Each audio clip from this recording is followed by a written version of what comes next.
দিয়েছো? হ্যাঁ। আচ্ছা ঠিক আছে, স্নানে যাওয়ার আগে আমাকে 500 আলু এনে দিয়ে যাও, আরো 500 আলু লাগবে। আরে স্নান করার আগে কি করে এনে দিয়ে যাবো? আমার 500 আলু তো লাগবে। আরে আলুটা আমি রান্না বসিয়ে দিই, এখন কি তুমি স্নান করে কখন আসবে তারপরে আমি রান্না আরে করতে স্নান পারবো? করে কখন আসবে কি? আমার 10 আচ্ছা মিনিট ঠিক আছে, লাগবে। তুমি আগে 500 আলু এনে তারপর আমি দেখো ড্রেস ফ্রেস এখন আবার কি করে, ভাল লাগে না তো। 500 আলু এনে দাও আমাকে দোকান থেকে। তো শান্তিতে স্নানটাও করতে দেবে না। আরে বাবা, তুমি তো স্নানে যাবে, কিন্তু স্নানে যাওয়ার আগে আমাকে 500 আলু এনে দিয়ে যাও, কারণ তুমি আলু আর না আনলে আমি তো রান্নাটাকে বসিয়ে রাখবো। তুমি কখন স্নান করে আসবে তার জন্য। আরে বাবা তুমি দেখো ড্রেস ফ্রেস সব কি করে ছেড়ে ফেলেছি, এখন আমি আবার পড়তে হবে। জামাটা পরে তারপরে যাও, কিন্তু ভাল লাগে না। আলু আমাকে আচ্ছা আমি স্নান করে এনে দিই। আমাকে আগে 500 আলু এনে দাও, তারপর তুমি স্নানে যাও। আলু ছাড়া তুমি করো না সবজি, খালি আলু এত আলু কেন আলু বুঝি না। ছাড়া সবজি হয় না। হয়, সব হয়। না, আলু ভাজা, আলু চোখা, পনিরে আলু, শিমে আলু, পাঁচমিশালিতে আলু। আরে আলুটা তো মেন।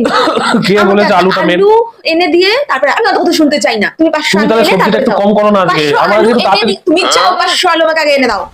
আরে কি গো, তুমি রেডি হচ্ছ? আমাকে তাড়াতাড়ি 250 আলু এনে দাও, আমার আলু